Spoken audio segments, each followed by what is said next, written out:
We are slaying monsters. Don't let the ghosts and the ghouls disturb you, darling.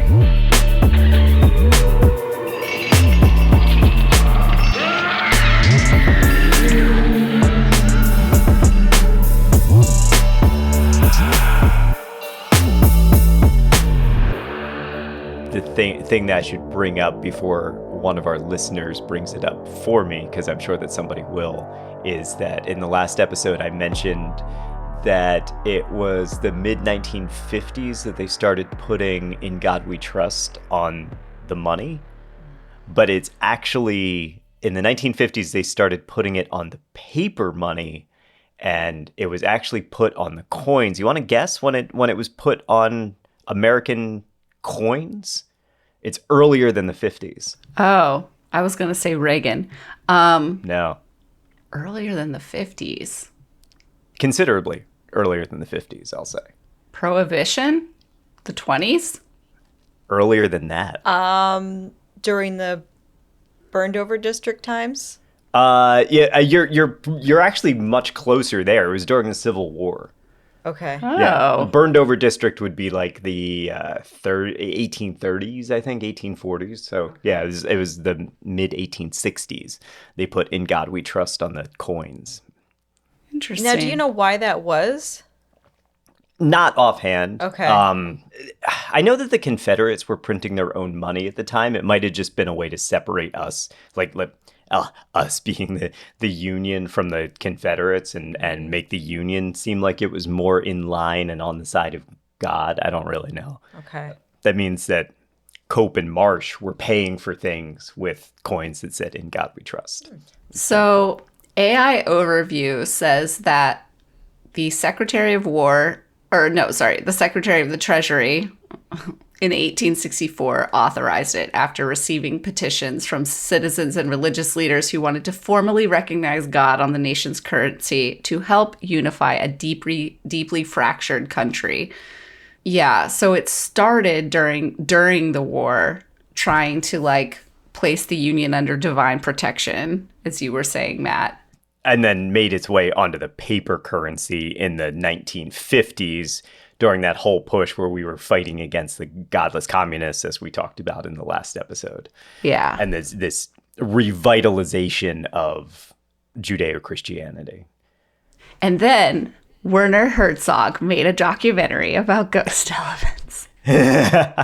Well, yeah, we got a while to get to get through before we get to The Werner godless Herzog's Werner ghost Herzog.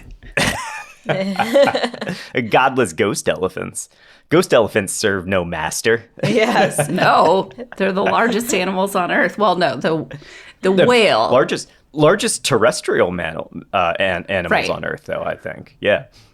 Largest non-floating animal. And that's actually not entirely accurate either, because the elephants do swim.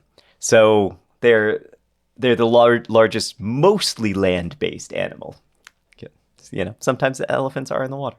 Anyway, sorry. Lovely. EJ, continue. But first, dinosaurs. We are slaying monsters. We've got Maddie J. Yo. We've got Katie. Hi. And I am EJ, not partaking in the parsing of elephants floating or not. We're just going to stay neutral here across this table. Go ahead, Matt.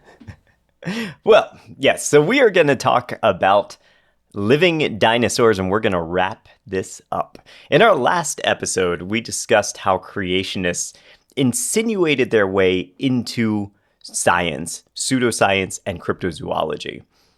In response to the communists and the foundation of organizations like Ken Ham's Answers in Genesis, a new era of pseudoscience was on the horizon. In the 80s and 90s, we saw a resurgence of Christian fundamentalism, bolstered by the rekindled idea of creationism, which has now been dressed up as this new intelligent design. These pseudoscientists targeted cryptozoology specifically because it benefited their beliefs. And the idea being that if you could prove that these prehistoric animals were still alive on Earth, that would invalidate traditional paleontology, which then could open the door for young Earth creationism. Because, if we still have dinosaurs, maybe the planet's then not as old as we thought, and then that might mean that the Bible's telling the truth. And conversely, if the Bible was the literal word of God, and the Bible says that the Earth is only a few thousand years old, then that's got to be true from their perspective anyway, right? Because if there's a rounding error in the Bible, then that means that God is flawed, and then that means that God is not omnipotent, and then everything in the Bible becomes under scrutiny, and that whole house of cards just kind of falls apart, right?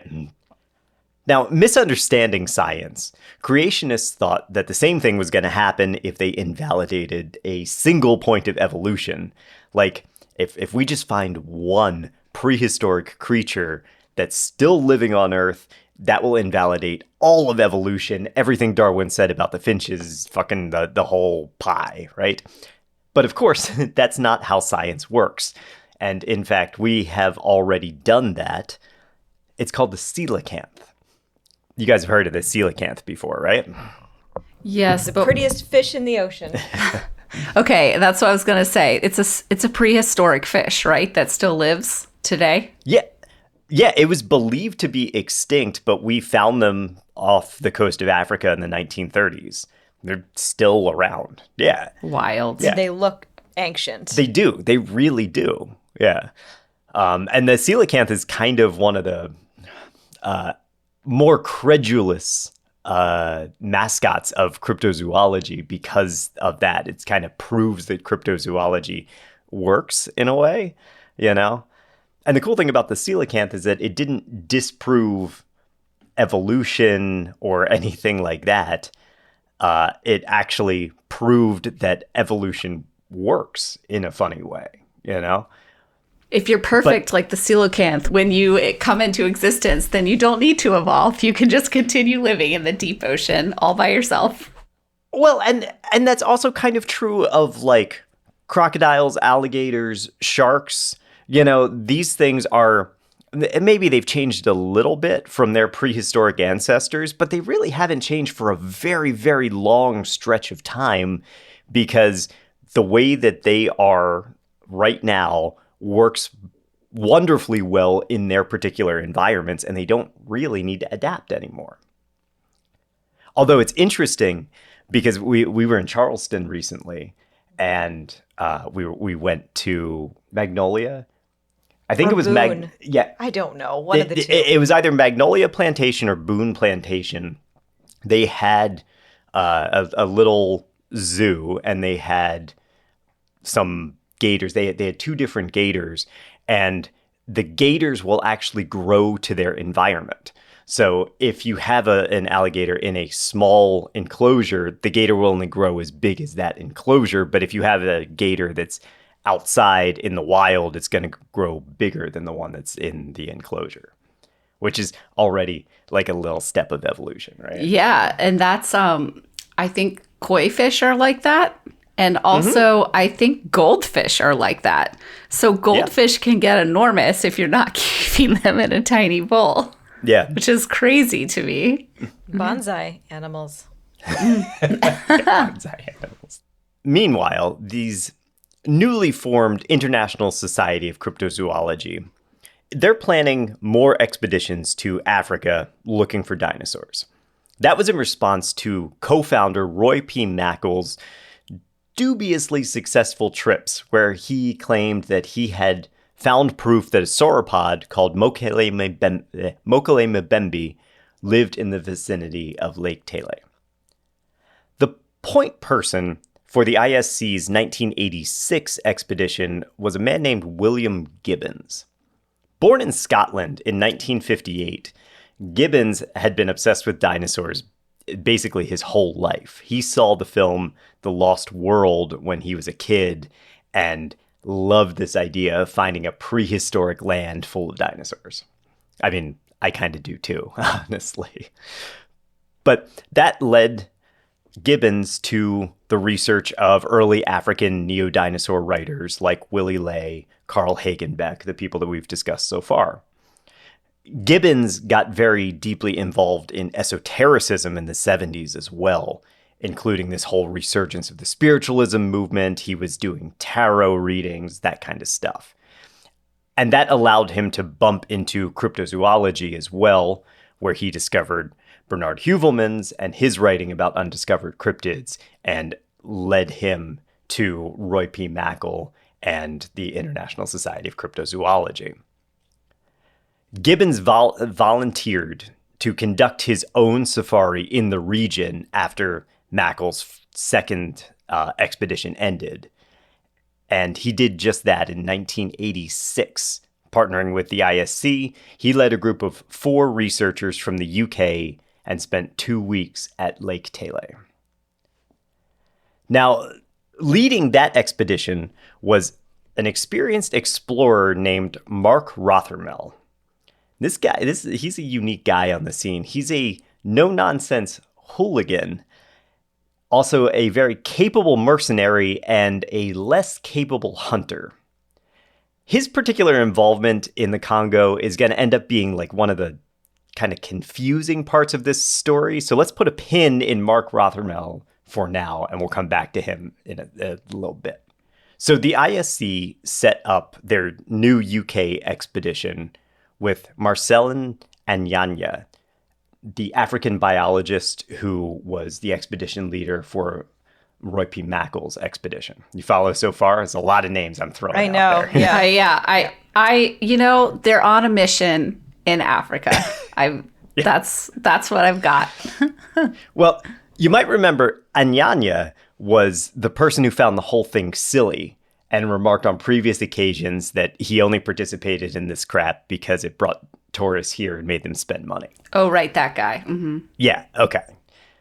So Anyanya had actually made himself even more valuable because by this point, he claimed that he had almost, but not quite, caught a photo of Mokele-Mbembe. See, allegedly, he spotted the sauropods swimming in the lake, and he had his camera on him. So he was really excited, and he grabbed out his camera, tried to take a picture, but he had forgotten to take the lens cap off. So all he got were black pictures. Darn. Now, What a good story. This guy's smart. Yeah. I like him. I know, right? Yeah. He's like, oh, man. Later on. Don't bullshit a bullshitter. The problem is that, like, those other guys aren't bullshitting. They think this is real. So really, he has a leg up on them. Yeah, and he just brings them along for the ride. Man. Yeah. Now, there were some skeptical investigators who questioned him because his camera was a reflex camera. It was one of those cameras where if you looked in the viewfinder and the lens cap was on, you wouldn't be able to see anything out of it. And so people were like, didn't you know that your lens cap was on? And when those claims came to him, he immediately changed his story and said, oh, no, it wasn't the lens cap. I accidentally had my camera on macro mode. And so the photos didn't turn out. No, dude, this is what you say. You say, I was so excited that I wasn't even looking in the camera. I was looking at the thing, taking photos. That's how excited I was about it. That's a good story. Right? Yeah. Because Right. when I had to take a photo quickly without worrying about anything, I just snapped the photos. I just held the camera toward the thing and snapped. Yeah. Maybe that's it. I don't know. I mean, in all honesty, I don't see any reason to believe that any part of this story is legitimate. So. I'm just trying to teach our listeners how to lie better. Yeah. That's all. That's my one skill in this world. So anyway, I mean, all of this made him seem like a very credible guide to the ISC expedition because, dude, not only has he helped out Mackal in the past, but now he's like, I know exactly where it is. In fact, he even claimed that there was a footprint that he had found that he could take them to. He met up with Gibbons, and also at the camp was our old friend, Pastor Eugene Thomas, Pastor Gene. Seeing this man of the cloth, Gibbons confided in him because Gibbons felt kind of regretful about his times dabbling in the occult. He was kind of concerned, and he let Pastor Gene know this, that he had let the devil into his soul through his tarot practices. And Pastor Gene reassured him and said, all you need to do is just reaffirm your love of Jesus, and he's going to protect you from any evil that might befall you. Already, we have the threads of this here, right? Because Mokele had been a serious researcher, and now Gibbons, he's not even actually a biologist. Gibbons is just there. He's interested in cryptozoology. He has a background in the occult, but he's guilty about it, and he's kind of regressing back to the Catholicism that he grew up with. Gibbons and his party had a terrible time with Anyanya and his porters. According to Gibbons' account, the locals repeatedly lied to them and stole their film and stole their supplies, which caused a blow-up fight and a falling out between the UK crew and the Africans.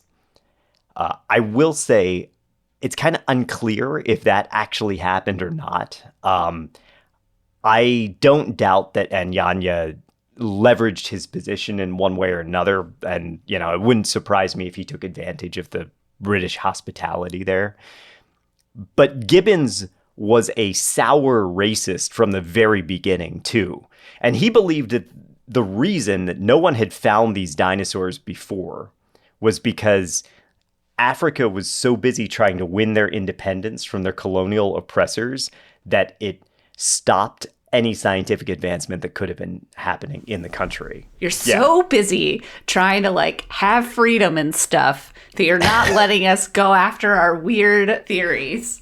Yeah, exactly. Like in his mind, if this free and independent Africa is going to end up in a dark age of illiteracy and squalor where you can't make scientific discoveries because only the white men can make scientific discoveries, right?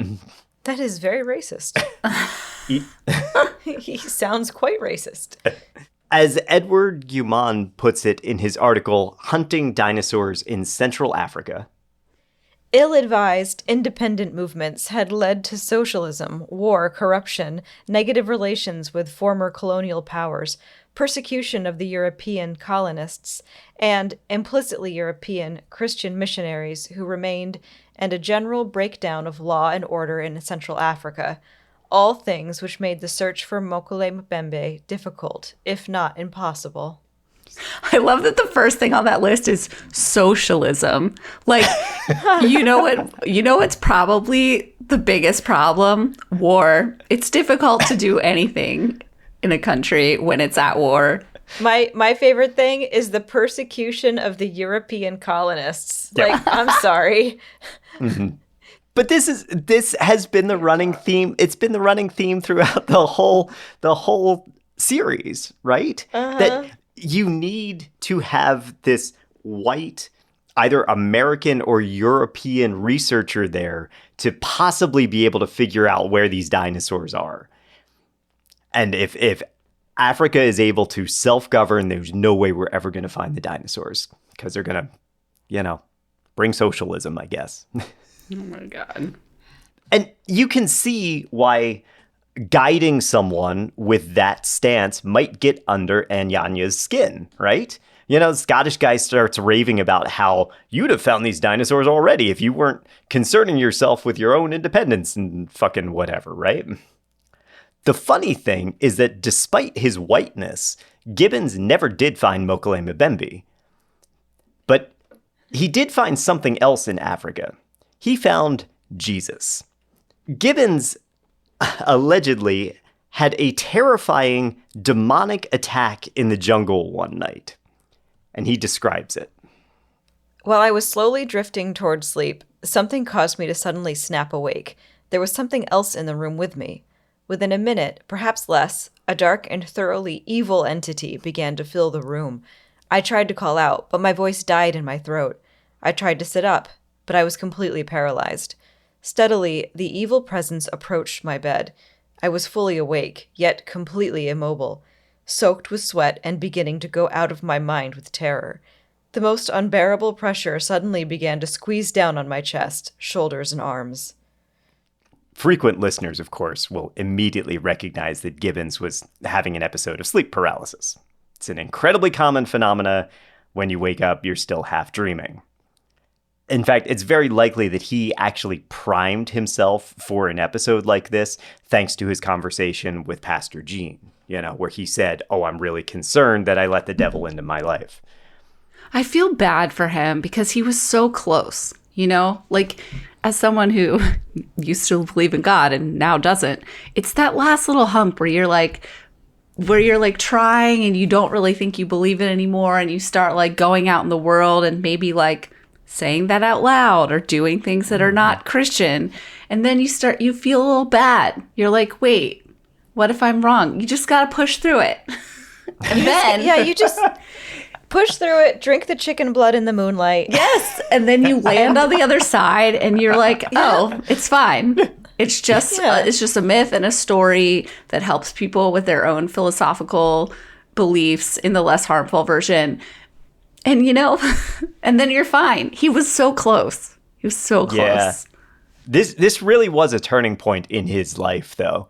And, much like Ralph Waldo Emerson, he took the road less traveled or I more think that traveled. was Robert Frost. Robert Matt. Frost? Yeah, I think Robert so. Frost. Anyway, he took the path toward Christianity because he thought back on his conversation with Pastor Gene, and allegedly in the middle of the night, he exclaimed, "Jesus, help me." And at that invocation, the evil entity stopped and his paralysis was relieved and he could move again. Most likely, he just woke himself up. On the way back from their unsuccessful first adventure, Gibbons and expedition leader Rothermel stopped in the Epena village to rest. And here they ran into another researcher and neo-dinosaur enthusiast named Rory Nugent. Now, Nugent started prodding them for information, trying to get, did you see anything? Was there anything there? Was it, is there anywhere I should go? Gibbons refused to tell him anything and apparently just collapsed on the ground and fell asleep immediately because he had slept so poorly throughout their time. Rothermel took Nugent aside. Now, Rothermel, remember, he's this hooligan guy. He took Nugent aside and actually mapped out the best route to get to Lake Tele. He laughed a lot of it off and said, "We didn't see one bit of evidence. Look, we're not going to make things up like Anyanya and the Yanks who've been around here." Rothermel actually talked about how Anyanya took them to see a track of the Mokele-Mbembe and said, "This is the same track that I showed Roy Mackle 5 years earlier. For some reason, that track was still there. Nothing had walked over it. It didn't change at all." And Rothermel said it looked like it had been made by a ball-peen hammer. Gibbons returned to the UK. In an interesting turn of events, Rothermel was involved in an international incident in 1999 when he was accused of spying and jailed in Brazzaville.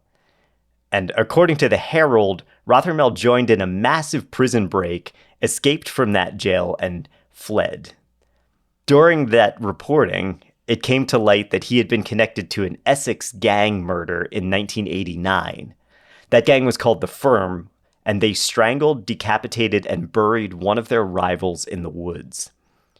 Rothermel was eventually released from prison for that murder, but it later came out that he was substantially involved in the gang and went by the nickname The Colonel. In 2010, he was arrested again in Hornchurch, England, on possession of firearms and drugs and sentenced to 9 years in prison.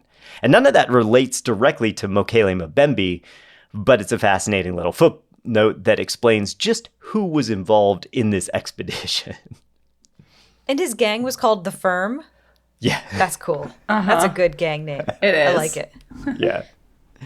It also explains why he didn't really know a whole lot about the African jungle, but was in charge of getting them to places and getting the food for the expedition. He apparently said this to Rory Nugent. "He can't answer a single question about the jungle flora and fauna. That's not my department, mate," he says. "I shoot 'em and cook 'em. The hunting is good." Not the most scientific. He's like, I know how to get you shit. That's why I'm here. Yeah. That's it. Pretty much. You learn those skills in a gang. Yeah. Especially if your nickname is the Colonel, you have leadership skills. I guess so, yeah. This guy, he knew what to do. Listen, leadership skills are required in all professions. Yes. He just was maybe misplacing his skills. But Well, yeah, and here this is actually really clever because he can say he worked on LinkedIn. He can say, "I worked for the firm in a high up position, took many roles as leader. Yeah. Assigned various duties. yes, good at acquisitions, Yes, resource management. Anyway, sorry. knows how to close, meaning kill. Bill Gibbons endorses your shooting skills. Yes, So, meanwhile, Gibbons devoted himself to two pursuits now that he's back in the UK. One of them was financing his next expedition to get back to the Congo. The other one was regaining his Christianity. Because Sorry to cut you off, but that is just the question I was going to ask. So on that trip, he had his dream and talked to Pastor Jean about how he was feeling bad about his occult practices. Right. And then he goes back to England. Yes. Okay, Yeah, so they he hasn't converted back yet, necessarily. I think he probably converted that night. Oh, At least in his mind. I think that was such a terrifying experience. And, to be fair to him, he was in a foreign place. It's very, very remote there. We've talked about that before. You have a whole day's walk to get there, whatever. So he was probably creeped out to begin with. He was already predisposed to feel this way. It's not okay, and he is wrong. But I understand why he was so terrified, and it was this monumental moment in his life, and he decided that this was his. Guys, help me out. What is it when you have the thing that brings you to the church? What's the name for that? Here come to Jesus. Yeah, there's actually there's a thing for it where they say Yeah, it's like conversion. It's not that. I know what you mean. I don't know what it is. I blocked that out of my memory. Yeah, this is the wrong audience for it. But yes, the thing where you say, this is why I was brought to the church. That was absolutely his moment of this is when I was told that I have a calling. Is it like a testimony? Yeah, whatever that. He's back in England. He's back in England. Yeah, Scotland, I believe. But yes. Right. While rekindling his faith, he realized that creationism actually supported his idea for this living dinosaur. He had a remarkable position right now. As a cryptozoologist and as a newfound creationist, he can be an emissary for bringing creationism not just to Africa, but to the entire field of cryptozoology. And he said this. Perhaps the most exciting prospect for the world of creation science is the possibility that dinosaurs may still be living in the remote jungles of the world. Evolution would be hard-pressed to accommodate such a dinosaur. Except for the coelacanth, but never mind that. They don't know about that. Well, they do. I forget. We're not in the 1800s. It's like the 1980s. Yeah. No, they absolutely do. He just chooses to ignore it. That's all. Okay. It quickly became clear to him that the best way for him to get back to Africa was through charitable missionary work, like his new idol, Pastor Jean. African Famine, this is the mid-'80s, right? African Famine is a very popular charity, especially for celebrities at the time. This is right around the time that Live Aid had their 1985 concert, right?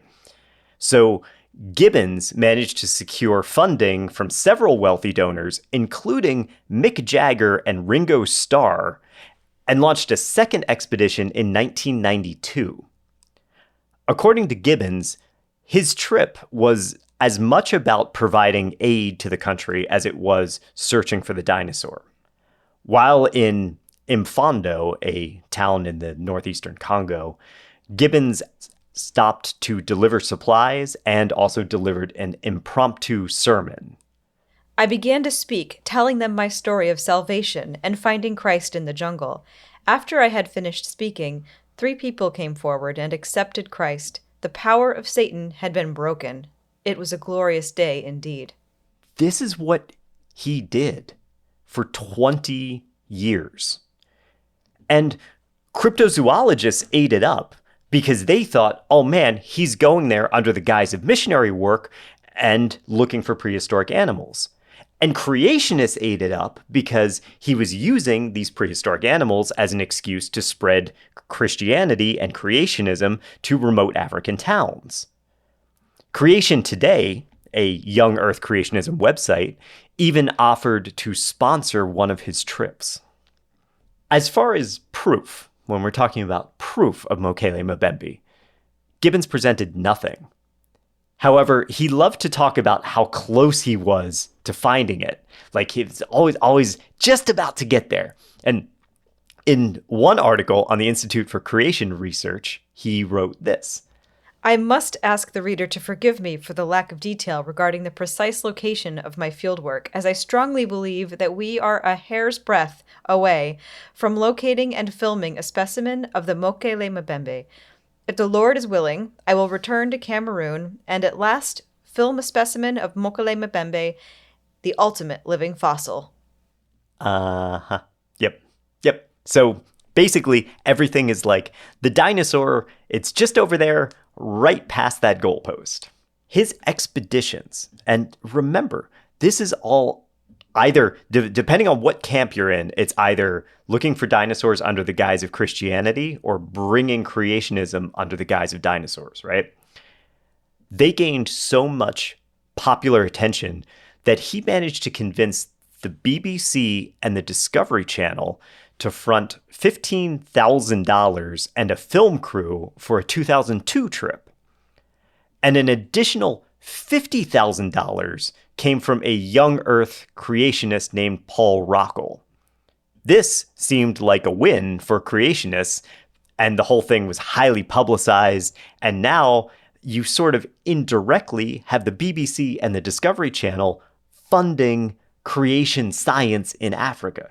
Oh my God. Honestly, though, of course. Of course, because it's money. That's all they care about. Mm-hmm. I feel like 2002 also was sort of like, we weren't quite at reality TV yet. No, we were. Real world. We were, but it wasn't quite, it wasn't such a big industry as it is now, right? Yeah, but I feel like I could see them being like, this probably isn't true, but if it is true, it's going to make good TV and, we're going to be on the ground.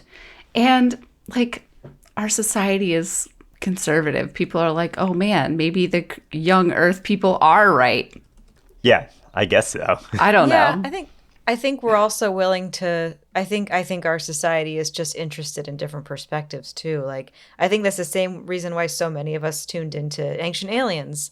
Mm-hmm. Maybe not necessarily because because we believed Ancient Aliens from the start, but I think it had the power to convert people into believing it at the end. Mm-hmm. And I think people want to be. I wonder if like there is something in us all that wishes to be converted. Mm-hmm. That just wishes for somebody to come and say, "This is the way the world works." Actually, young child, come with me. Yeah, I don't think we want to be converted necessarily, but I think there's something in us all that we want everything to be a little bit more colorful and a little bit more fantastical than it is. Mm-hmm. I think nobody wants a mundane universe. Yes, I agree with all of that. I would add that this is sort of a little bit of both of what y'all are saying. Like, I think people want there to be a reason or an order. I don't think people like to think about the world as random and the fact that like anything can sort of happen to anyone. Like they want it to be like bad things can happen to good people and good things can happen to bad people, and they want it to be more ordered than that. And I also agree, like they want it to be more awesome than it is, like, and awesome in like the with a dash in it, not just like awesome, dude. Yeah, and but the thing is like the world is pretty awesome. Just like if you look at what is happening, like it's kind of incredible that any of this exists at all and that like it functions. But I mean, it's why conspiracy theories are so powerful, because people want there to be like this hidden order to it. Yeah, and look at throughout our entire history, we've told stories about gods and great warriors and unique people, and it's always that. We never tell stories about mundane things. I think it's just a human imperative. Now, unfortunately, the BBC Discovery Channel documentary crew came back empty-handed, at least in terms of dinosaur footage. However, they did record an interview with a group of nomadic Bayaka from the Northern Republic of Congo. Multiple interviewees on camera identified a rhinoceros as Mokele-Mbembe and said, quote, Mokele-Mbembe stabs with his horn. Stabs with his horn. Needless to say, the BBC and Discovery America documentary got scrapped due to, quote, insufficient film material. Now, They got there and were like, fuck, it's a rhinoceros. yeah, that's pretty much what happened. Yeah, and I don't think that they filmed anything enough to be like, what are we going to do, guys? You know? Yeah. They couldn't even put together a story to get to it's a rhinoceros. No, there was nothing. They had nothing worthwhile. Yeah, they needed a storyteller. They needed somebody like Giorgio. Oh, yeah, from Ancient Aliens. They needed the Ancient Alien storytellers. They needed like personalities, because that's the thing now. Now they've gotten smarter with these kinds of shows because they've paired crazy ideas with great TV personalities, and crazy, and they can build upon that mythos, right, while building up the mythos of the presenter. You just let the personality talk, and he's like selling it to you. And even though you're like, well, at first when you're like, this is bullshit, you're like, but I'm gonna watch this crazy orange guy talk about it. Obviously. Yep. Now, scrapping that documentary infuriated their investor, Raquel, who probably expected, I think really he expected they were going to come back with a very compelling, very marketable piece, which was going to support his creationism viewpoints. But it didn't happen. So he publicly declared that the documentary crew were a bunch of amateurs and remained completely convinced that Mokele-Mbembe was out there somewhere. The BBC was just not good enough to capture it. Now, in 2009, Josh Gates and Destination Truth took their own crew to Zambia in search for Mokele-Mbembe. They actually filmed something moving through Lake Bangui-Ulu, but it turned out to be a pair of hippos. Josh Gates, this is an interesting thing that you just brought up, EJ, because Josh Gates, I think, is a very compelling personality. But Josh Gates also, to his credit, tends to be a bit more on the skeptical side as well. And his conclusion was this. Okay, I'm going to do my best Josh Gates impression. Please do. Yes. I think people in this lake, they know this myth. They see something like this, which we certainly couldn't identify. And that's how this legend gets more and more heat on it, until people are really just, believing it. I think we can lay the Mokele to rest. Yeah, he basically hit it, like he was 100% on. I love Josh Gates. I mean, I don't love him. Like, I actually find his show, I don't find it so entertaining, but like, I do like his blend of like, he's definitely a TV personality. And I do like that I like his blend of like leaning on the skeptical side of getting you to believe it, even while he's kind of telling you that he doesn't. I appreciate that he's he has a degree in archaeology and is actually willing to go and get dirty and is kind of fascinated by these archaeological discoveries and things like that. I really appreciate that because I don't know, there's a greater authenticity to him than a lot of the people who are put up in similar situations, I think. So I've always really liked Josh Gates, but I think he's a real adventurer. Yeah. oh, he absolutely is. The way he got the Destination Truth gig. This is a great little story. He was flying back from some camping trip that he was like. He had been out camping in the wilderness somewhere. I forget where.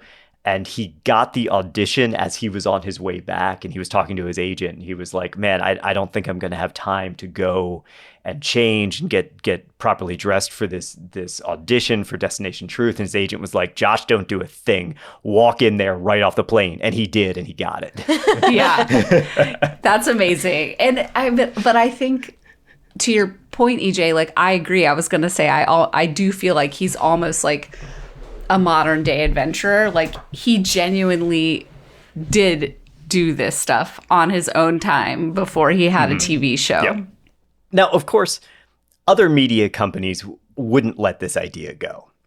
Just a year after Destination Truth, the History Channel's Monster Quest accompanied Bill Gibbons on yet another missionary trip / cryptid hunt. This time, Gibbons was very focused on trying to find where these sauropods lived instead of just hoping to catch one while it was going for a swim in the lake. He came up with this very wild theory for the Monster Quest episode, that Mokele-Mbembe would dig holes in the riverbank large enough for burrows. This is a dinosaur, remember? They would then seal themselves up in these holes and leave just enough of a little air pocket that they could breathe. Thus, entombed, the dinosaur would hibernate in the riverbank.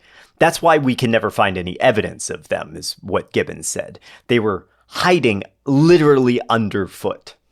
A dinosaur, a sauropod dinosaur, hides in an African riverbank? Yes. Yeah. The most insane Buddy. thing that any of these people have said to me, frankly.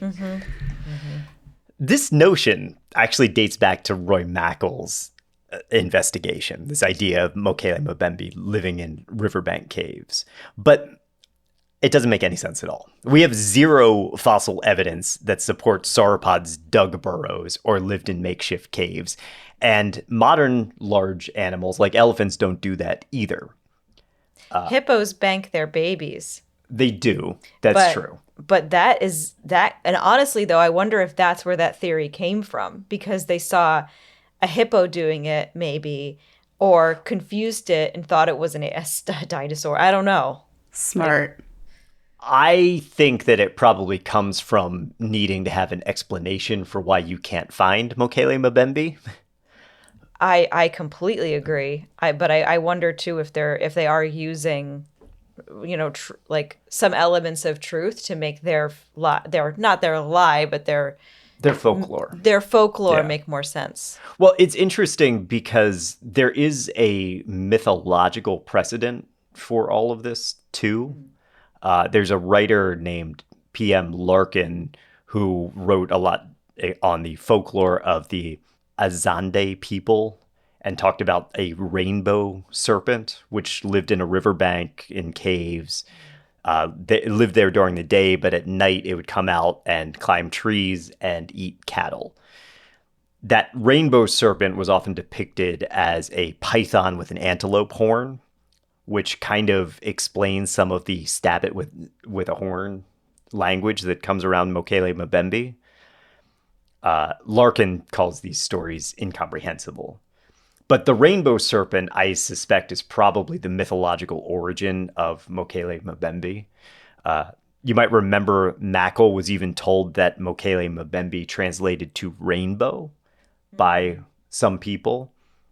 But obviously, again, if we're talking about like a true living sauropod, it doesn't climb trees, doesn't eat cattle, doesn't have a horn, doesn't live in riverbanks. Like that's about as far from a sauropod as you can get.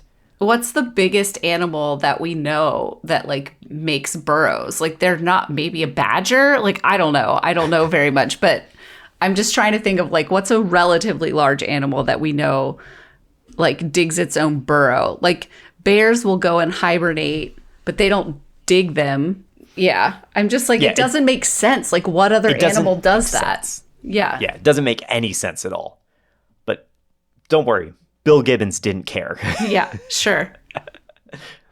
Gibbons on Monster Quest did his best to unearth a Mokele-Mbembe by poking the riverbank with a stick, dowsing rod style, just kind of jabbing the riverbank.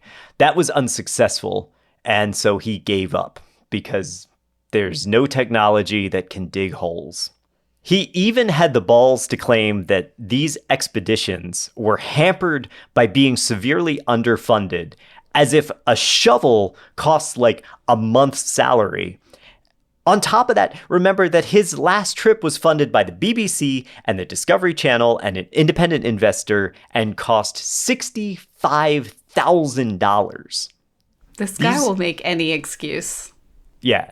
They're not poor investigations. They're not poor expeditions. He's not a poor adventurer. He can afford a shovel. Yeah.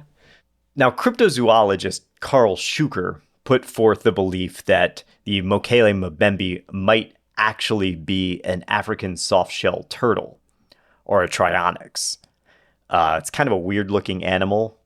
Their shells are leathery, not rigid, and they have these very long necks and narrow heads. And when they swim, they hold their heads out of the water, kind of like these reports. Absolutely could be an explanation, but it also runs into what I consider a pretty common mistake in cryptozoology, because Schuker presupposes that there must be a one-for-one, that there's only one animal that's being mistaken for Mokele-Mbembe. But these expeditions, I think they might capture all sorts of things, you know?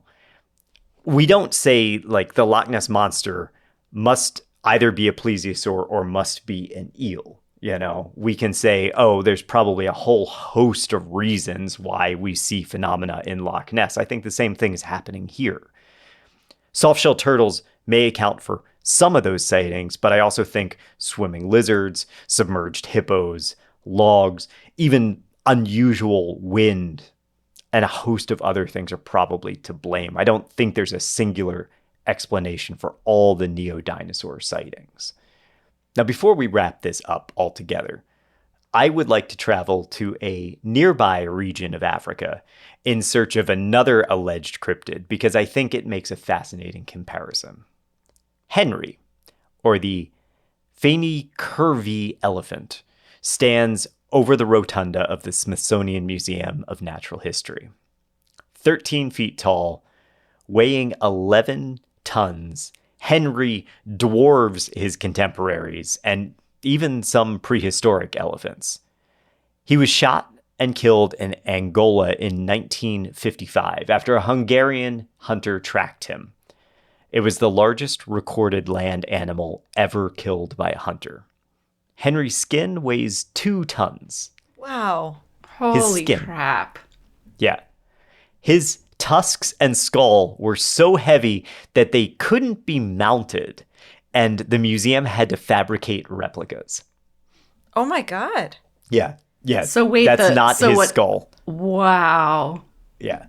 When they inspected the specimen after he had been killed, they found an iron bullet in his left leg that came from a muzzle-loading black powder rifle, and they dated that bullet to the 19th century. He was shot in the 19th century. He was over 100 years old. Oh my God. Yeah. How have I never seen Henry? I need to go to the Smithsonian. Oh my God. It is breathtaking, Katie. You have to go. I feel bad for Henry. I know. Fuck that hunter. Fuck hunters. I'm just know. going to stand here and just say I do not fucking hate hunters. It's like that episode of This American Life where he's like an arborist or whatever. He was studying Joshua trees, which are some of the oldest trees in the world. And periodically they like cut one down just to like do tests and experiments and stuff. And so they cut a tree down. And it turned out that the tree was like over 2,000 years old. It was the oldest recorded tree that anyone had ever cut down. And the whole episode was about his guilt accidentally killing this tree, this extremely old tree. Anyway, Yeah. That's I feel heartbreaking. it sort of feels the same with Henry, right? Yeah. Like Yeah. I Okay. know. no, go back to Henry. I want to hear more about Henry. him. Okay. Well, Henry, I don't have much more to say about Henry, but I do have some things to say about Henry's cousins. So there's this biologist and conservationist, Steve Boys, who believed that there was more to Henry, the Angolan elephant. In 2015, he began a campaign to prove that a small but thriving population of elephants survived in that region of Angola. They're called ghost elephants by the locals, and these massive pachyderms allegedly moved at night, which made them really, really hard to track. So Boys enlisted two master trackers, Shui and Shui Dowdy, and together they spent a week hiking deep into the African bush in search of the ghost elephants. I read a little bit about these trackers, for this podcast.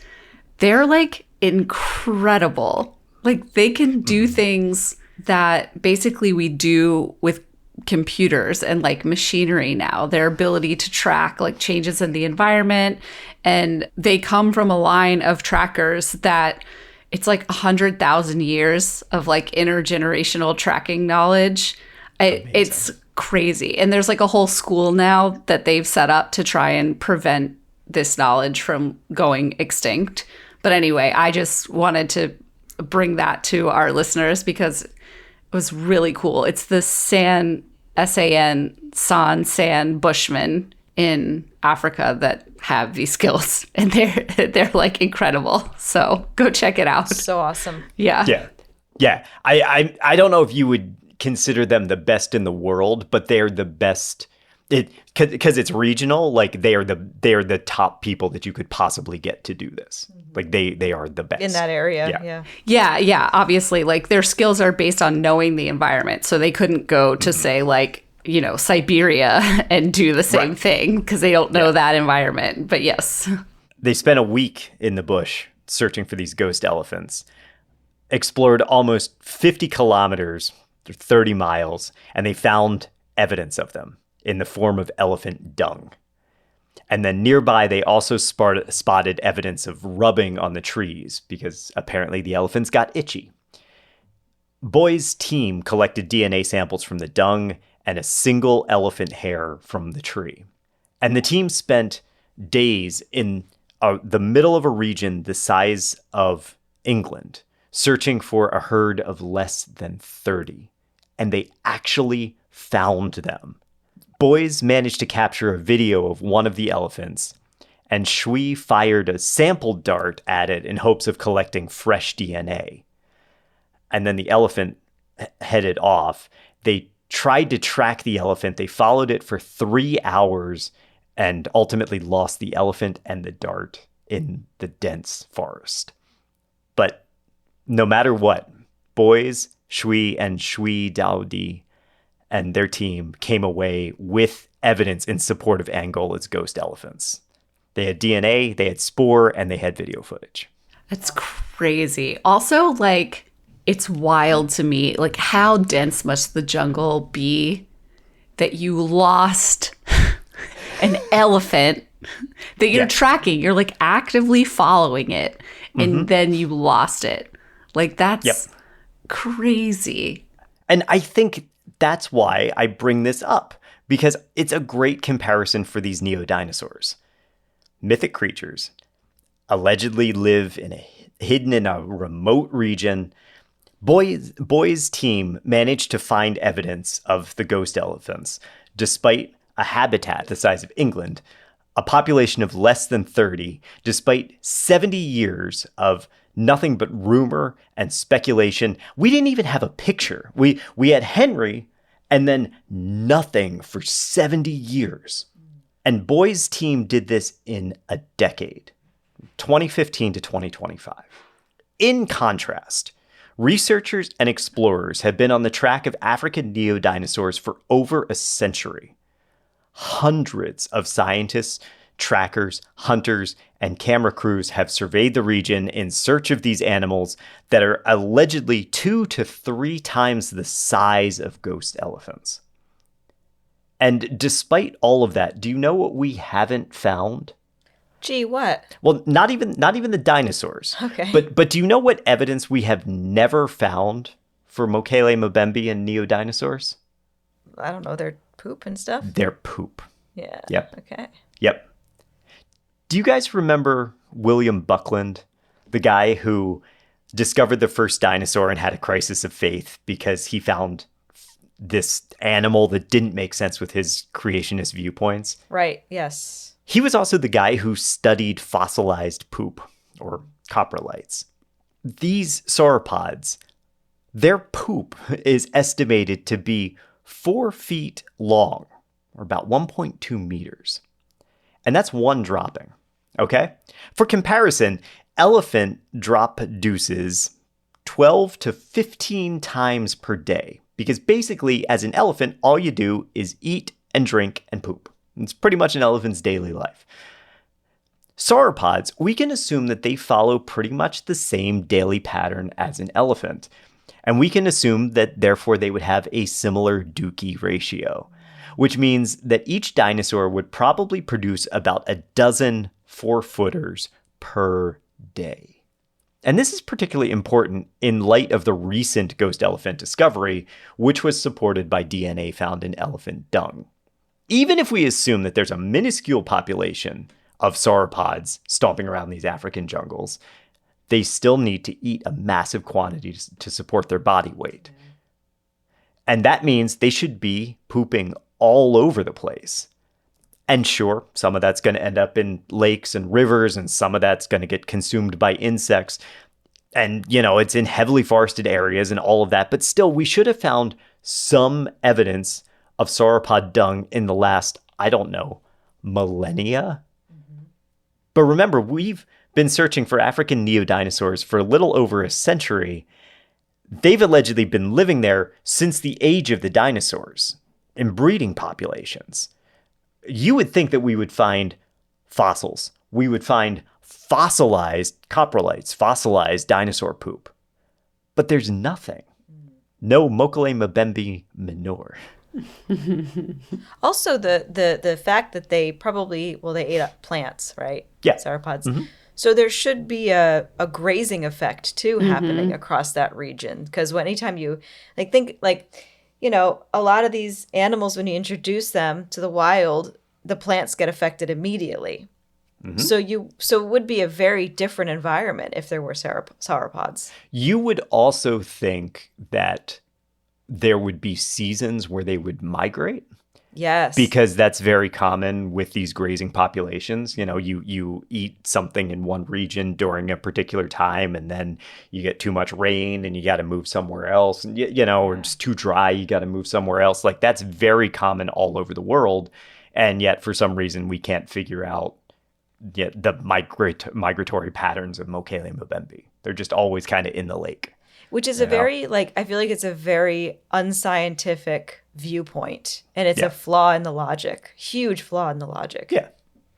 Yeah. The more you look at it, the more you dissect it, the more it falls apart. Yeah. Absolutely. Yeah. The simple truth is that the legend of African neo-dinosaurs is completely baseless and is founded on racist and colonialist ideas. As far back as Carl Hagenbeck, alleged researchers believed that native populations could not possibly understand what they were looking at in terms of animals, and only the Western scientists could interpret those things. Eager cryptozoologists like Willie Ley, Bernard Heuvelmans, Ivan T. Sanderson manipulated folktales into mythology and reformed that to fit their own beliefs. The Mokele-Mbembe, he who stops the flow of rivers, or the rainbow serpent, was never meant to be anything other than a deity or a mythological monster. But pseudoscientists wanted so badly to believe that it was real that they strung together even the thinnest shred of evidence that fit their narrative. And then meanwhile, the rising creationist movement co-opted the cryptozoologist's fascination because it perfectly fit their beliefs. Living dinosaurs could validate biblical stories, or so they thought, and deal a decisive blow to this theory of evolution. If they could be proven, that is. But time and time again, creationists like William Gibbons came away empty-handed. Gibbons himself has searched for years, for decades, trying to find the sauropod in the jungle, but failing to do so, he has unintentionally invalidated his own creationist argument. The lack of evidence is actually evidence itself. We found ghost elephants, but no sauropods, despite a century of trying, with more and more sophisticated equipment at play. I think that's proof enough. There are no dinosaurs in Africa. But I don't think there's a soul among us who doesn't wish that they were there. Since the time of Othniel Marsh and Edward Cope, dinosaurs have fascinated us. It's a surreal feeling that there was a time when we didn't exist, but terrible lizards roamed the world instead. The search for these dinosaurs, living ones in Africa or fossilized ones in the American West, gives us the chance to tap into that unbelievable time in Earth's history. It makes us feel like kids again, reliving the joy and wonder of discovering prehistoric giants that once called our backyard their home. And that is the story of African living dinosaurs. Da, da, da, da,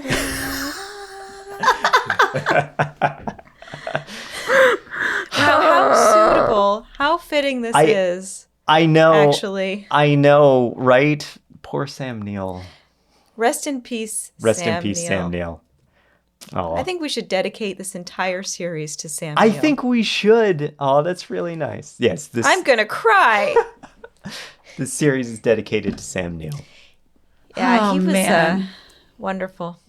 Alan Grant was an example of a good man. He was like, he Hated children. He hated children, but he overcame his hatred. He did. And cared for them and loved them in the end. And I Yep. think, and he was brave. Mm-hmm. And I don't know, he was just a perfect example of what a good, not a good man, but what a good person is. Yep. Mm-hmm. Also rejected technology. Good Yeah. man there. What a good movie. I think I said in an earlier podcast, my partner and I watched that movie again recently, and oh God, does it hold up. So good. So good. Yeah. Holds up. So beautiful. Yep. good. And the soundtrack, John Williams, really. Yeah. I know. It was such an important movie. I got to watch it in theaters as a kid. Like, that was just Yeah. like, That was a special experience for sure. yeah. Yeah. I got to watch half of it because my sister and I were too young, and we got scared when the T-Rex part happened, and my dad Yeah. took us home because we were too scared. That's a scary sequence. That was scary. I was actually sitting toward the front with a very cute boy. I was 10 and he was 12. We were sat all by ourselves in the front, and the moms were in the back. And anytime the scary dinosaur came on, I cuddled closer to him. And it made me be able to say throughout the whole movie, even though it was very scary. But I loved it. Yeah. You have to just be with a cute boy. I was scared, but my sister was like really scared. But my mom was away on a trip, so it was just me, and my dad was watching us, and I think my dad really wanted to see it. I don't think my mom would have let us go, me and my sister. Yeah. And my dad was like, "Hey guys, want to go see a movie about dinosaurs?" And we were like, "Yeah, we do." And then it backfired. It's not the Land Before Time. No, it was not the Land Even Before though the Time. Land Before Time I was remember going to see Land truly Before dramatic. Time, and I did get through that. So Did you guys ever see the movie Baby: Secret of the Lost Legend? no, maybe. Okay. That movie is about everything we've just talked about. Really? Yeah. Oh, it was okay. made in the 80s, and it was about Roy Mackel's expedition with like them finding a real dinosaur. Is it animated? No, it's live action. I think And I they- did see this. I have seen this. I recognize some of the scenes in it. but like I don't know why or how I would have seen it. I feel like a lot of people in our generation have seen it at some point. They had really good, I don't know if they were stop motion, or I guess they weren't stop motion, but they had like really good puppetry effects with the dinosaur. Actually, they were pretty good. That's our, that's our story of African neo-dinosaurs and the creationists that love them. Next time, we are going to head over into some spooky territory. So get ready for that. And if you all are feeling generous, head over to slayingmonsterspodcast.com, click on the support us button at the top of the page, and consider becoming a supporter there. That's also where you can find our merch store. Thank you all so much for listening. We love having you along with us on this journey. And yeah, until next time, go watch Jurassic Park and appreciate Sam Neill. Yeah. It's good times. Yeah. Be safe out there. Thanks, everybody. Bye. Next time, you pick your way through the burned husk of a building. The walls, furniture, curtains, all destroyed beyond recognition. The only object untouched by the flames is a painting, an image of a haunted child, somehow immune to the inferno. Thanks for listening to Slaying Monsters, the 40 in History podcast. If you like the podcast, there's a couple ways you can show your support. You can tell your friends, you can leave us a rating and review on your podcast platform, or you can head over to slayingmonsterspodcast.com and click on the Support Us button to leave a donation. For questions, suggestions, and other feedback, reach out to us, slayingmonsterspodcast@gmail.com, and stay up to date by following us on socials at Slaying Monsters Podcast. Your support helps us grow, and we are truly grateful to have our listeners and community.